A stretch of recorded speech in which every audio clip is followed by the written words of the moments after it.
So, what do you want to start with?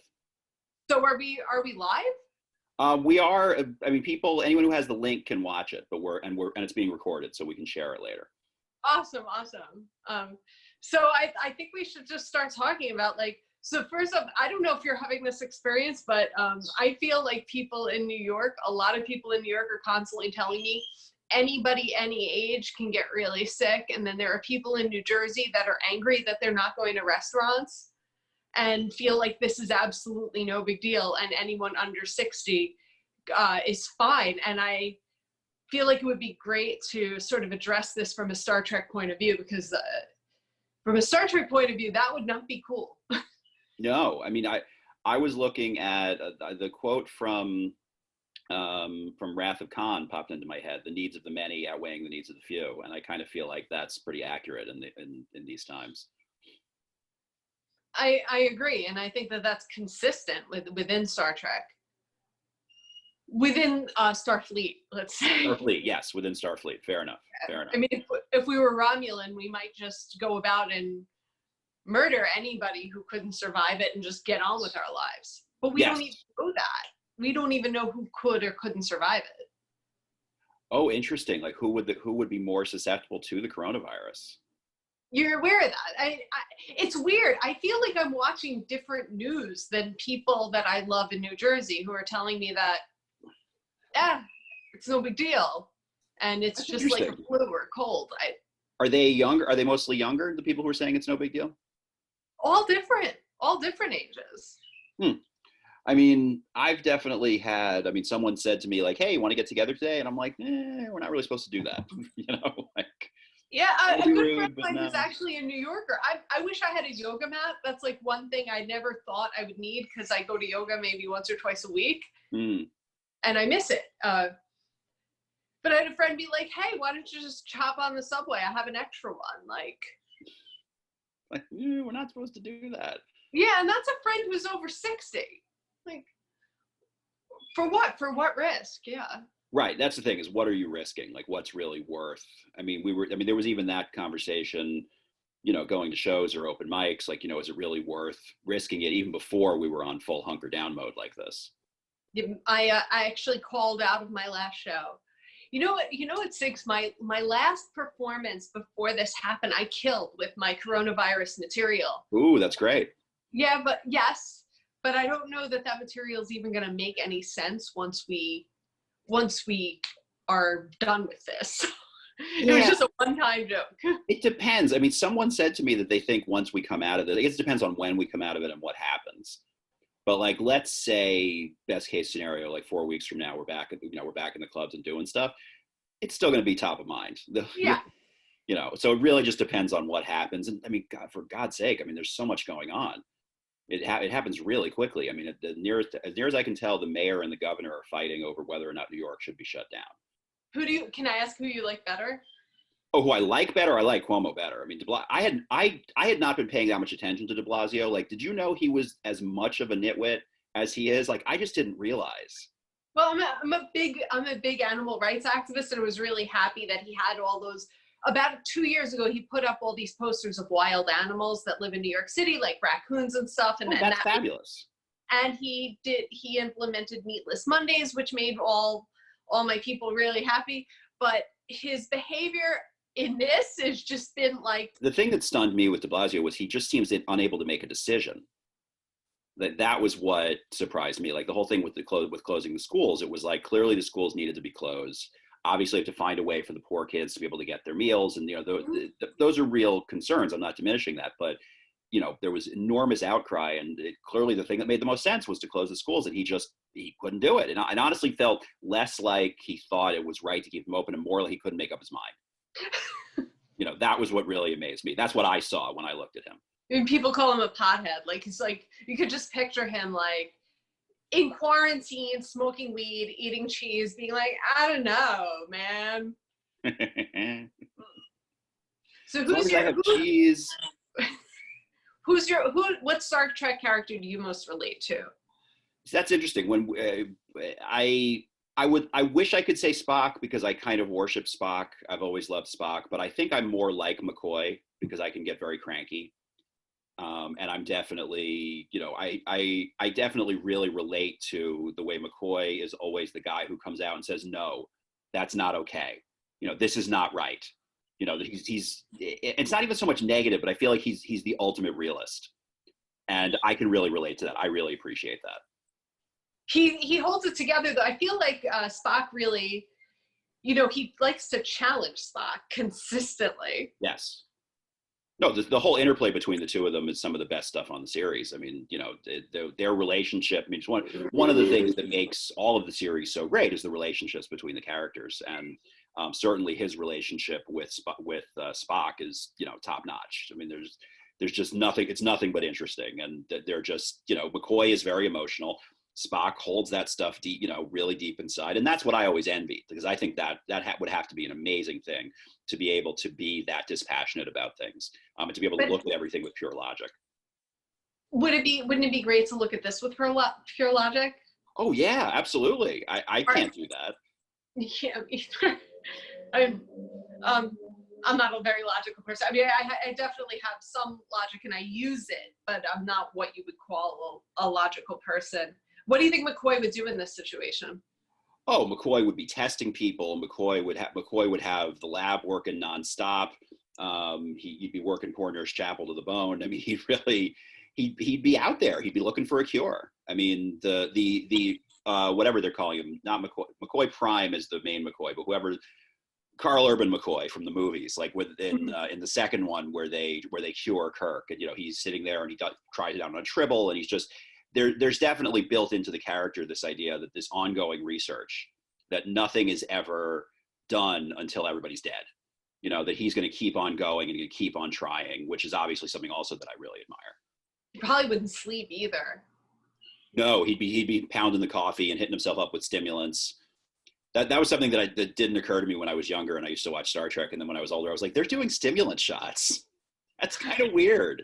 Like, that's a weird detail for Roddenberry to have included, like, that they're actually getting injections of stimulants. That's pretty kooky. Do you know, do you know anything about Roddenberry's personal life? I know a little bit, but I don't know about that. Not a ton. I mean, it does make me wonder if maybe he was into drugs, because that would make sense. He was polyamorous. He was openly polyamorous. Oh, I didn't know that. Yeah. Oh, yeah, interesting. Not only was he openly polyamorous, he had no problem with a woman. If a woman wanted to be on Star Trek, and she felt like sleeping with him to be on Star Trek, he saw no problem with that. And if knowing that, go back and watch it, you can see them in the series, in the first and second series. Like people who couldn't act, and maybe they're just hot chicks that are in like a couple of minutes. Right. I have a theory that Ensign Gomez is that, and Ensign Gomez is in absolutely one of my favorite episodes. But she has this monologue where she's like, we're gonna be the first to be out there, and we're here, and you're the best, and it's very, very awkward. So like, and every time I see it, I'm like, I know Roddenberry must have slept with her. A casting couch special. Do you remember her? No, I don't remember. She's on. This is Next Generation. Yeah. Let me look. Let's take a quick look. I don't want to bring people screeching home now, but I got to admit, I'm curious. I'm really curious. Ensign. She's adorable. I don't judge her for it, But every time she's in two episodes. Yeah, totally. Sure, why not? But so you're just looking at what she looks like. You have to see her give that speech and the awkwardness of it. And that's when I was like, oh God. No, I'm going to look that up. She was a dancer, the actress. So that makes sense. Yeah, there you go. That gives perspective on why her acting is not at Star Trek level. I did not know that. It's really uneven. See, the sleeping with actresses is not unusual, but I think polyamorous is a little unusual, especially back then, to be open about it, right? I mean, I don't think that was common. I don't know. The 70s was wild, wasn't it? I guess that's true. I guess people had like orgies and stuff. Yeah, no, I guess that's true. I guess maybe I'm wrong. There were swingers. But I wonder if he took stimulants. He was. Did you know that he was at one point he was the California chief of police or the Los Angeles chief of police? No. And he was working hard to implement sort of stun guns. And and please, I know Star Trek people are going to listen to this and be like, I'm an idiot. So I don't quite remember the exact details. I didn't think this was going to come up, but I think Star Trek didn't get picked up or something like that. And then he started working with the police, and then it did get picked up, and he left the police. Mm. Okay. I mean, that would make sense. I mean, he did do like police. Didn't he have a show called The Lieutenant? He had some army show. I mean, he definitely dabbled in things other than Star Trek. Have you seen Picard yet? No, I haven't. That maybe I'll do that tonight, because I do have a way to watch it, so I can. Okay, good. So a lot of fans are upset about Picard, and they feel like Gene Roddenberry would be very upset about the darker vision of it. Anytime somebody says, Roddenberry would like this, he wouldn't like this. I mean, first of all, aren't his kids involved? Yeah. So, I mean, at that point, you kind of have to take it for what it is. I mean, if the people who are in charge with keeping the faith think it's okay, then you got to go with it. I mean, that you don't know what he would or wouldn't have liked. I'm sure there were people who saw Next Generation and said Roddenberry would have hated that, and he was still alive. I mean, like you can always find, he couldn't possibly. Look, I mean, Next Generation was in many ways extremely different from the original series, because the world had changed, and he evolved with it. And I think that's to his credit. That's not something that you can bash. So it's interesting. There's something about the 80s and 80s television. And by any chance, have you seen Little House on the Prairie or Touched by an Angel in the past? I've seen it, but not recently. Okay.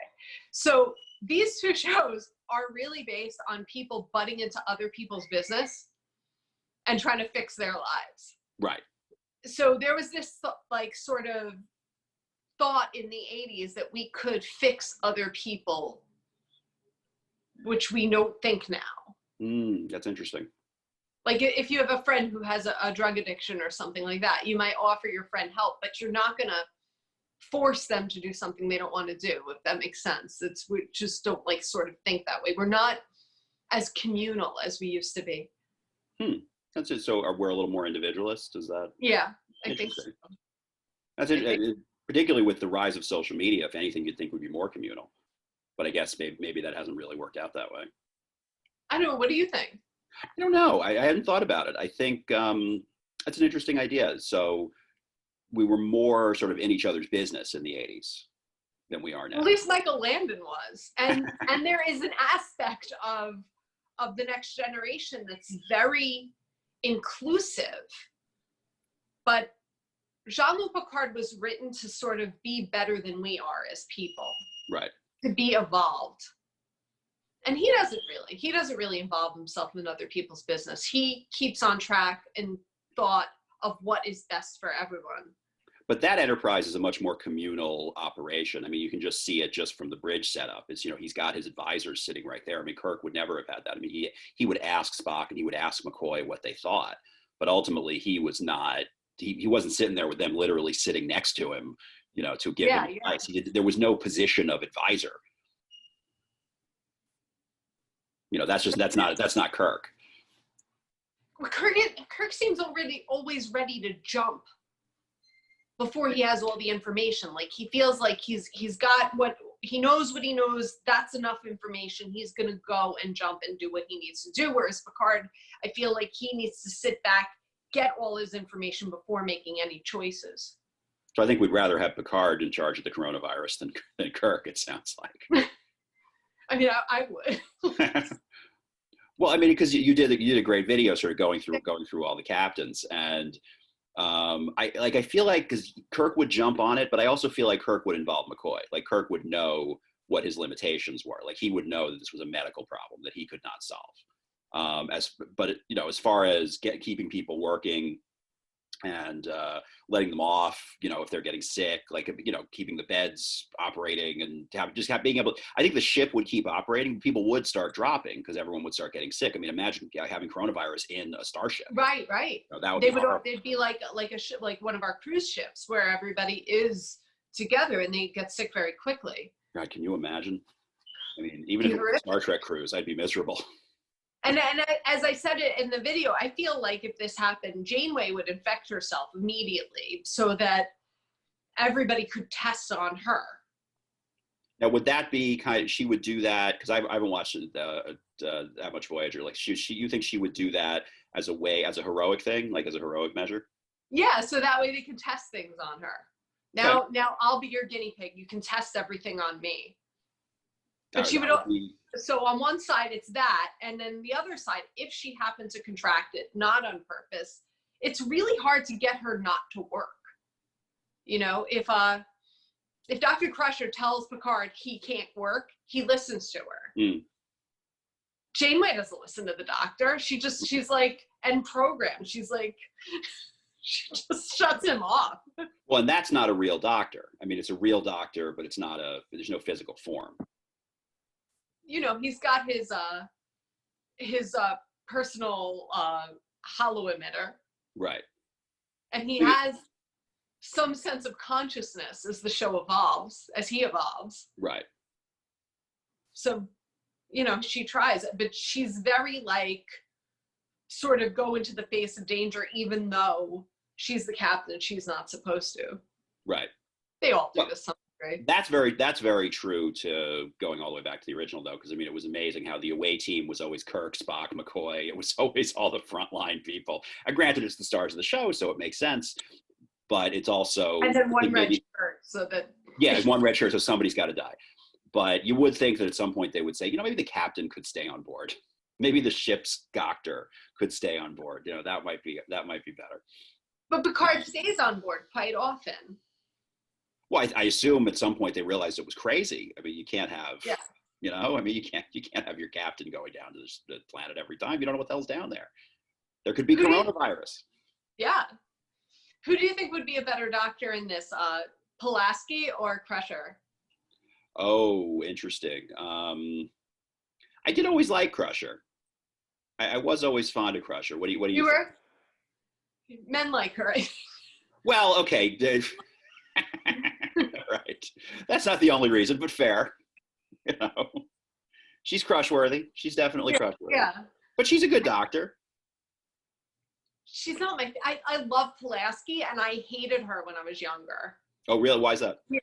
Well, she's very weird with Data. She challenges his being conscious. She calls him an it more than once.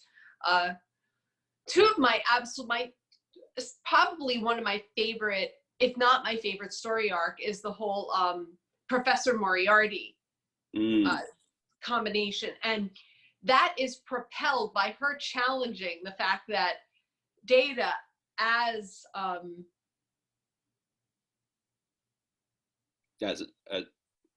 android, you mean? Or? As the detective. As Sherlock Holmes. As Data as Sherlock Holmes could never actually solve a mystery on his own. That he only is solving mysteries based on the plots that he already has in his programming. And so Professor Moriarty is actually given consciousness by the computer so that he can challenge Data because of Pulaski's insinuation that Data can't. Oh, okay. Pulaski's or Crusher's? Because Crusher said he can't. No, Pulaski. Oh, Pulaski. I'm sorry. Yeah. Pulaski says he can't. So I think that's another reason why people like really don't like her. Mm-hmm. There's something sort of off-putting and masculine about the way she goes about things, which I didn't appreciate when I was younger, which I really appreciate now. Oh, interesting. Yeah, I would say some of my opinions of things change. I mean, certainly with the original series, I mean, the whole way, you know, that, women are wearing the short skirts, and, you know, it's not bad to look at, but you might want to, it was very much of its time. Let's put it that way. So I don't know if you remember at the beginning of The Next Generation, the women are wearing short skirts, but so are some of the men. Oh, yes, I have seen that. That's interesting. But that wasn't the style at the time. So then they just gave Troy just a protruding neckline and left it at that. Right. Yes, she did have quite a neckline. She was quite endowed. She definitely showed it off. The skirt thing, I read something online about it. There's actually like a written explanation for that's actually a Starfleet uniform, a skirt for men. That's actually there's some document about it. I mean, I couldn't picture Spock in a skirt like that. No, that it was an option, that it was something that if you wanted it, no, I don't mean from the original series. It didn't start until Next Generation, but that in the world of Star Trek, they actually came up with okay, this is, like, it wasn't just like someone said, hey, this will be funny. Like, someone actually came up with, okay, this is an actual reason. I mean, that's of course one of the great things about Star Trek. It's a very complete world. Mm-hmm. You know, it's a world that you would want to live in, but you know, that it's and also it could happen. I mean, you know, I'm not holding my breath, but it is set in it's in the future. It's in an Earth future. You know, it's not like it's not like, so, you know, say like a Marvel Comics, which is set in New York, but Spider-Man is here. You know, Right. or DC Comics, where Gotham is a stand-in for New York, but obviously is, you know, the worst part of New York, et cetera, et cetera. But Star Trek, one of the things I like about it is, you know, Starfleet's in San Francisco. Okay, why not? You know, there's Yeah. a base in Idaho or Iowa, wherever. Kirk from Iowa, I think from Iowa. I should know that. Someone will get mad at me for that, but I forget sometimes. But you know what I mean? That it's like it's Earth. Like, that was one of the fun things about some of the newer Star Trek movies. They spent some time on Earth, and it was kind of interesting to see what does Earth look like in the Star Trek future. And if I'm not incorrect, Cisco's father owned a restaurant in New Orleans. Oh no, I didn't realize that. That's At cool. some point. But future New Orleans. Yeah. Like in their time, Cisco goes and visits his dad at the restaurant in New Orleans that he owns. Deep Space Nine, I think I have to dive back into. This popped up on a Star Trek group. This is from Quark.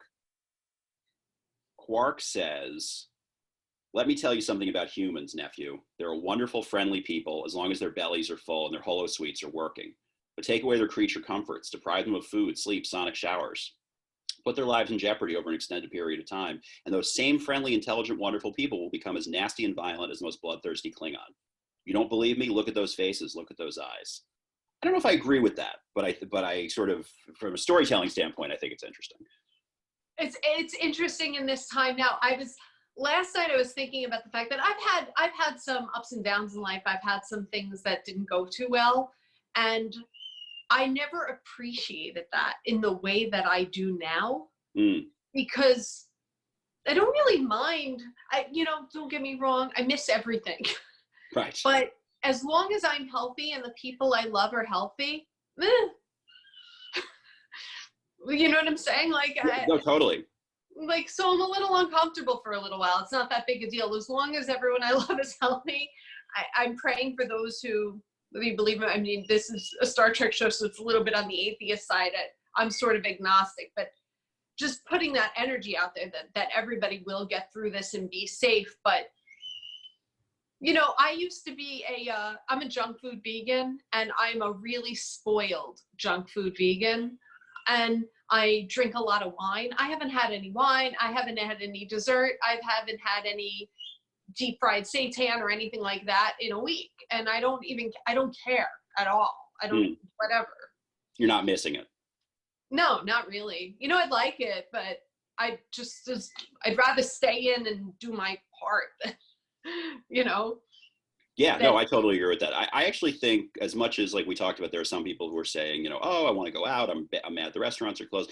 I find that most people are staying in, that the vast majority of people are staying in. So I would say Quark is actually wrong about this, that, you know, yes, there was hoarding of toilet paper, which was weird. So let's stop there for a second.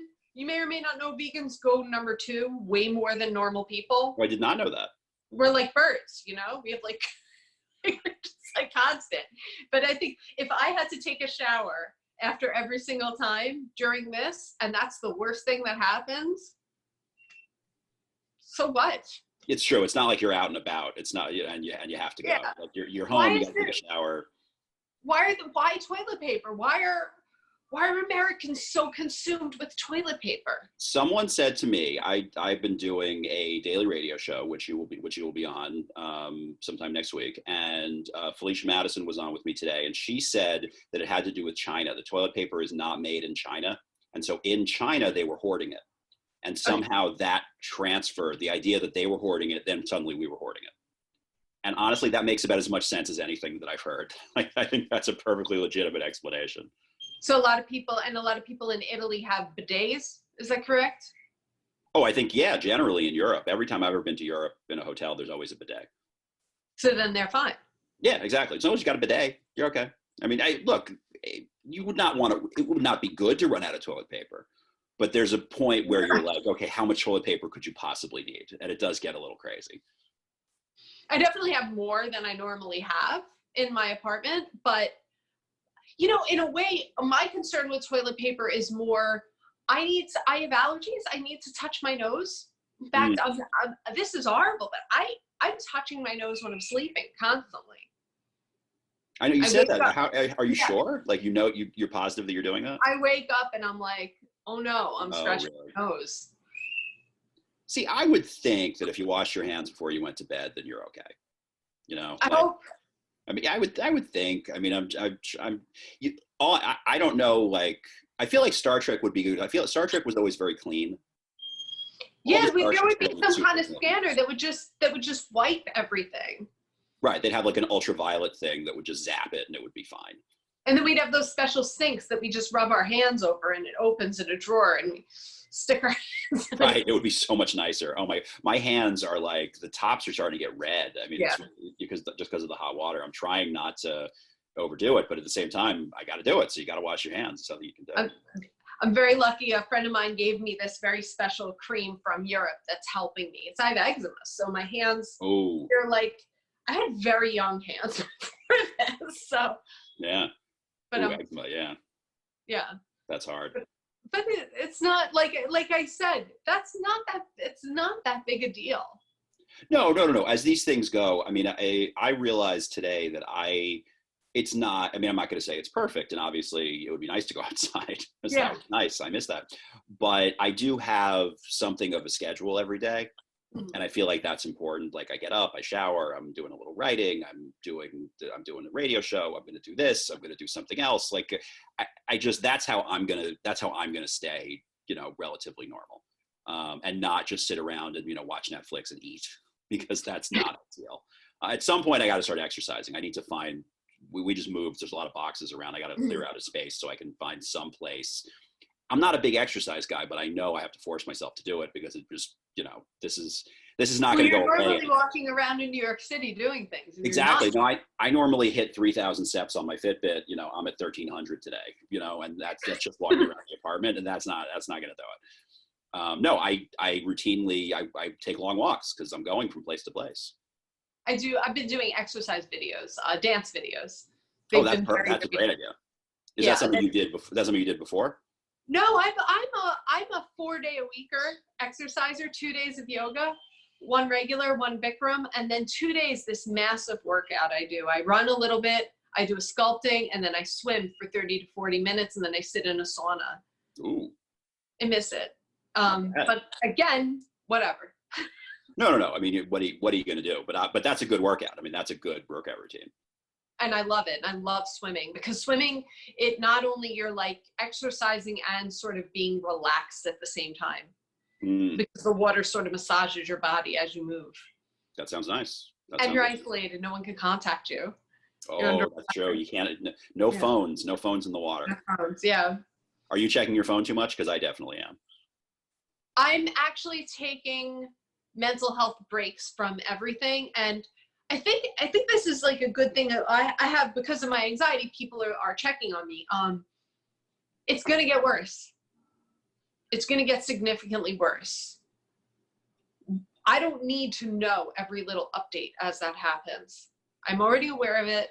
So I watch cozy TV. I watch reruns of Frasier and work and write, because and this is the thing about like checking the phone and checking Facebook. It's so weird. It's like, it's just a cold, it's a conspiracy.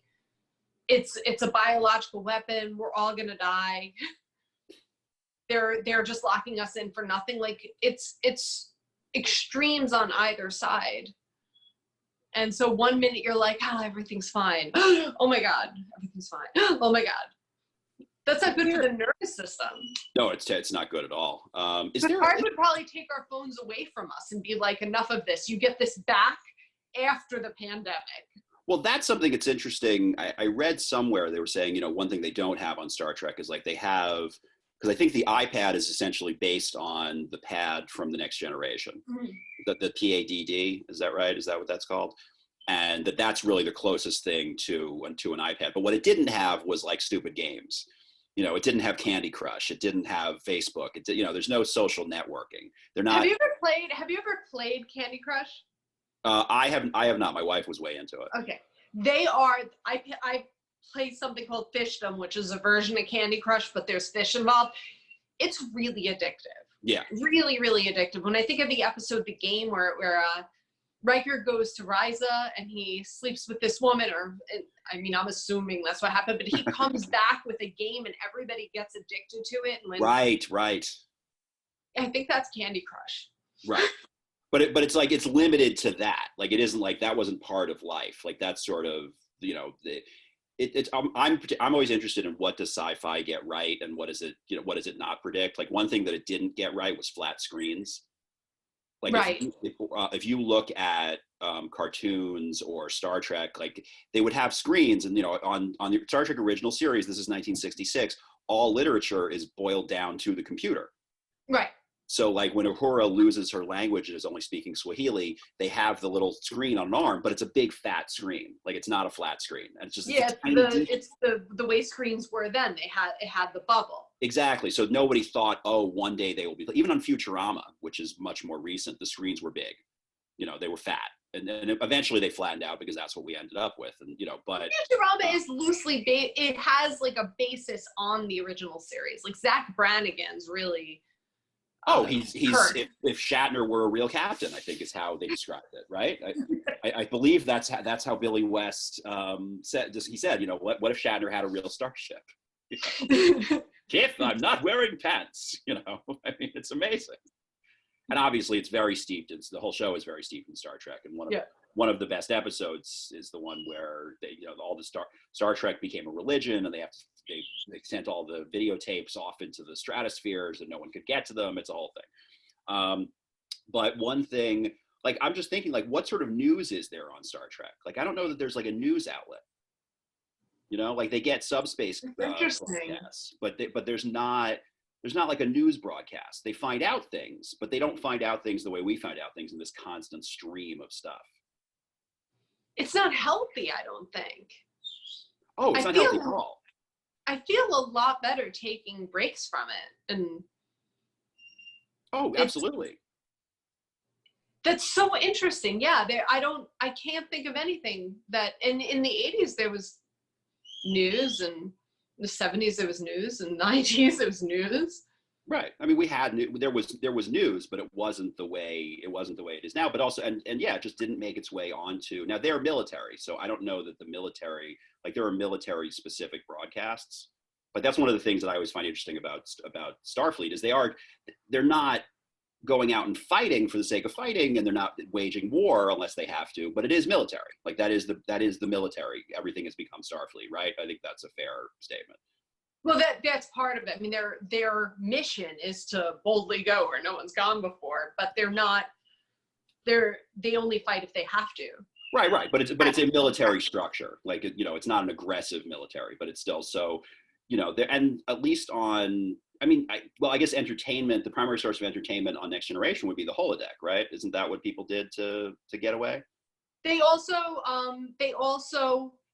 all of them explore their talents and their joys and then share them with others. So, like, not that he's good at it, but Data performs a poetry reading, and there are numerous times where Dr. Crusher directs plays for everybody. Right, I forgot about that. That's right.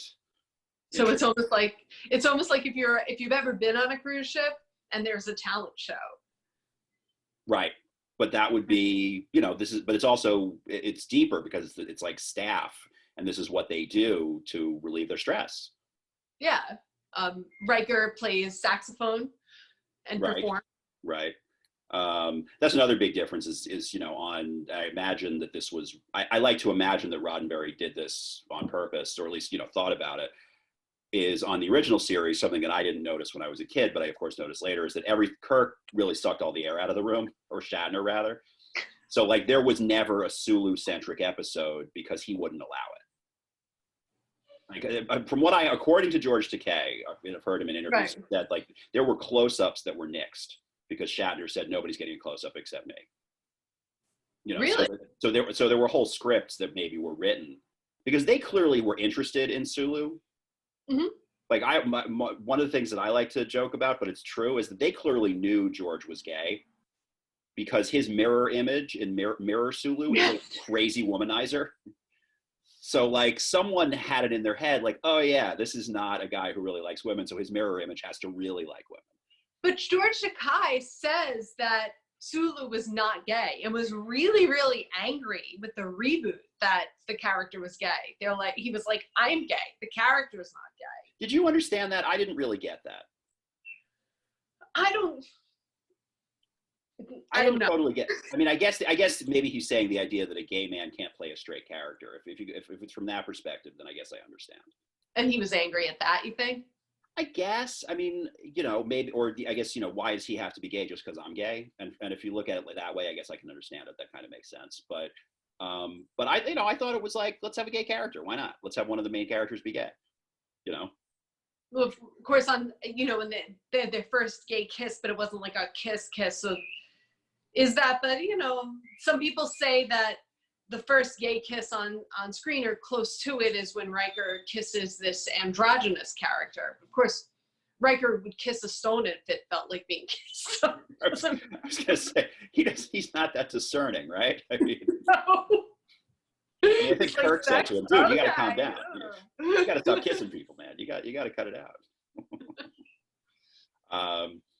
So what's some good, if you have not consumed all of the Star Trek, or maybe even if you have, like, what would be a good place to jump back in, or to jump in for the first time, like now that we're all homebound? I feel, I could be wrong, but I feel there is a necessity that we do things to make ourselves feel calm and feel better.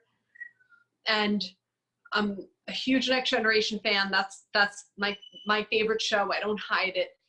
That show's comforting. Mm. Enemies become friends. There are happy endings. It's pleasant to listen to. It's pleasant to look at. Nothing's graphic. It's very comforting. That's so interesting. I was watching, a friend of mine wants to do a podcast about mob movies because we all have a lot of time in our hands. So I said, okay.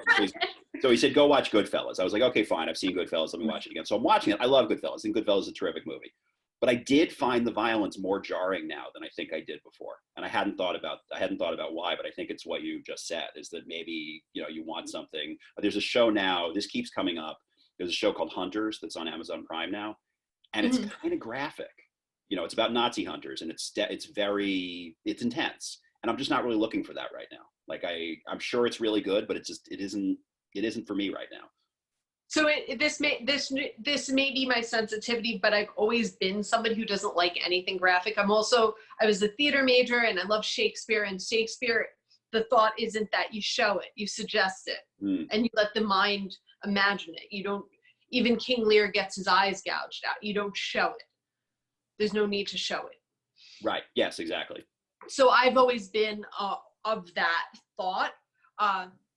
Anyway, however, I've been a big fan of the Twilight Zone. Like, I am like a Twilight Zone addict, and Black Mirror. And I recently watched the British series Years and Years, and I don't want to see anything like that. I really don't. I want happy endings right now. I've never heard of Years and Years. What is that?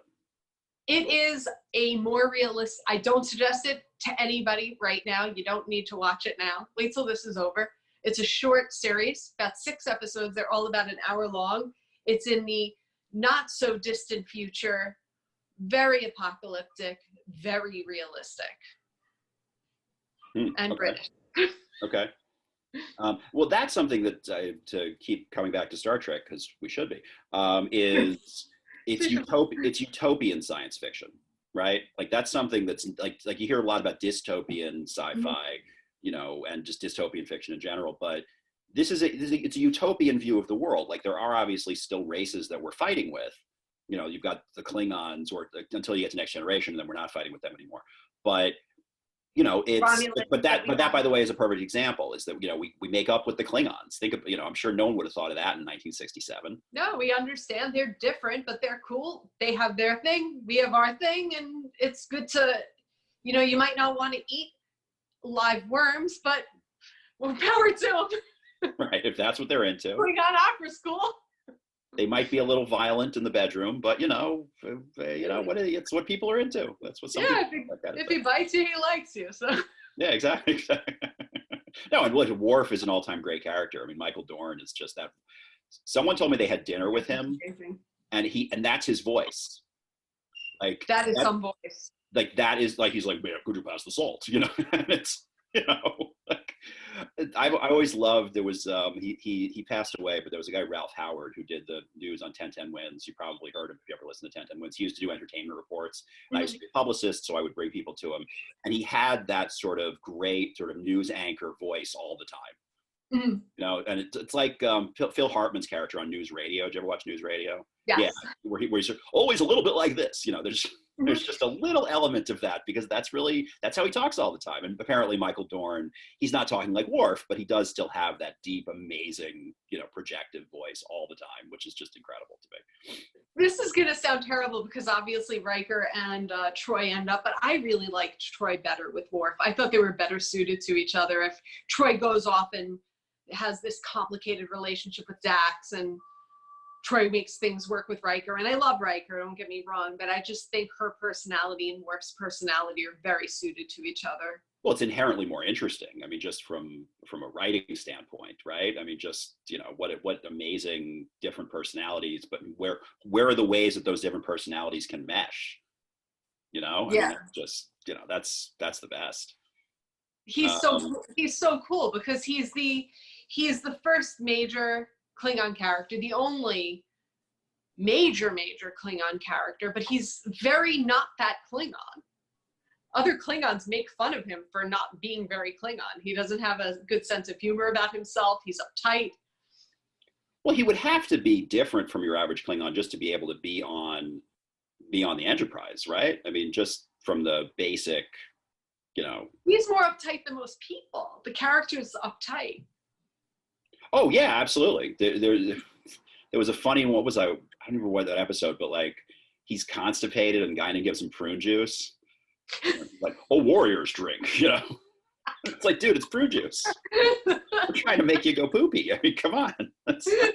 Let's calm down a little bit here. Maybe if you were a little less uptight, you'd be able to use the bathroom. You know. Well, I feel like Guinan might have something to say about this. Like, would she have good advice, or? Well, Guinan lost a lot of her people through the Borg.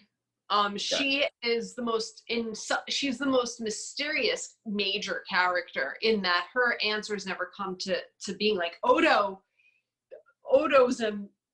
a mystery from the beginning of Deep Space Nine, but by the end you know everything about him. Whereas Guinan is just she's a good listener, she's warm, she's open, she wants to help other people, and she has a wisdom to her that she never explains. Right. She would be worried for us, and she would want us to do what Picard tells us to do. Mm. But she also, what's the episode where she knows everything has changed? It's where they go through the wormhole. I literally just watched this, and I'm now not going to remember. But, you know, I was watching it like last week, like it was not that long ago. But where somebody goes through a wormhole and everything changes. So now they're at war with the Klingons because some ship had never surrendered when it was supposed to surrender, or it never fought when it was supposed to fight, or something. And she wants the ship to go back through, knowing exactly. Well she wants the ship to go back through, even though they're going to die. Like, they're definitely going to die. And she's pushing Picard pretty hard. Like, she's saying to him, you got to do this. And he's clearly in charge. So, I mean, so from that dynamic, but at the same time, she was saying, no, you got to go do this. This is the right thing to do. And without even being able to say why exactly, which was one of the things that was so interesting. So that's her wisdom. She trusts her inner instinct. Right. We never find out what that is. Like, we don't have, like, there's no one where we discover that she's connected to some world telepathic network or something. Well, in the first of the Generations, I think the movie is called, she's in the Nexus with Picard and with Kirk, and it sort of explains why because there's a moment where she says that she has a relationship with Picard that goes beyond family, goes beyond friends. It's a very easy assumption to think that they're lovers, but it's not. I don't think it's that. It's because on some level they're in the Nexus. Once you're in the Nexus, you're always there. Mm. And so you can draw sort of knowledge from that. Right. But I would trust her. I would trust her. Oh, absolutely. If she said stay home, I would stay home. If she said panic, go upstate, I'd go upstate. One of the fun things about that episode is that she was so obviously right. Like there was no doubt that she was correct, and so it was really more a matter of is everyone going to get back on board? You know, like is everyone going to get on board and do like is Picard going to tell everyone to do the right thing, or is it just going to be whatever it is? But because there was not any dispute, like at least not the way I was watching the episode. Like maybe it's like no, we know what the world looks like. We know what it's supposed to look like. It's supposed to be. They're all like ready for war, and it's what's funny? I was in a conversation with a stranger on Facebook about Tuvix. Are you familiar with the Tuvix character? Tell me again, because that sounds familiar. So there's a transporter accident with Tuvok and Neelix, and they become one person. Right. Who has his own consciousness, and he's awesome at everything that both of them were good at in a different way. So he uses Neelix's creativity and sort of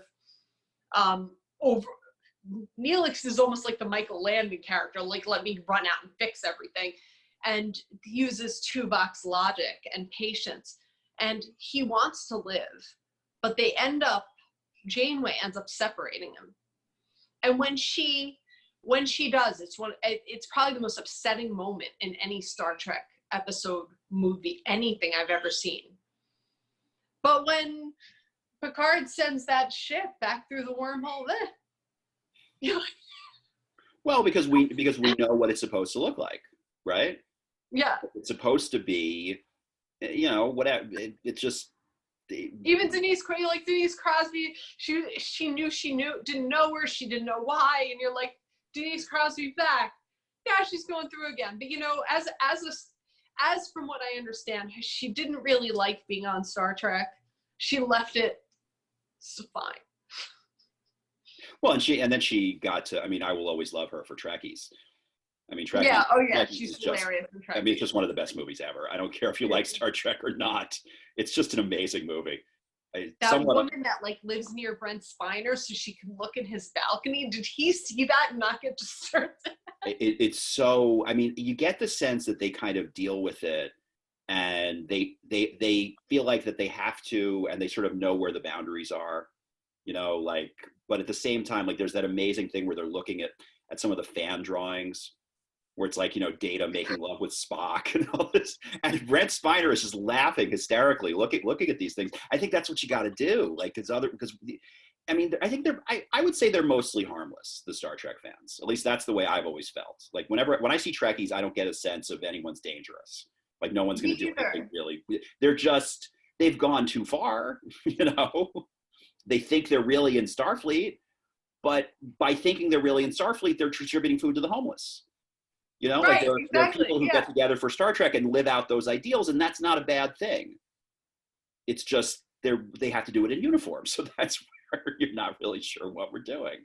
But they do seem to be good people. I feel like this is a good place to wrap up so we have stuff left for next time. Perfect. How about you? That sounds great. I will watch Picard. Okay. I will definitely watch Picard, and we can talk about that. And obviously, we got stuff to talk about, so let's do it again. Yeah. So maybe in the Star Trek way, try to keep caring for each other as best we can. And I think this is part of that. I think try not to be Quark's vision of humanity. And yes, 100%, 100%. All right, this is great. Thank you so much. All right. Thank you. Bye. All right, live talk to you long soon. and Bye. prosper. Yes, live long and prosper. Better than a handshake. Yay. All right.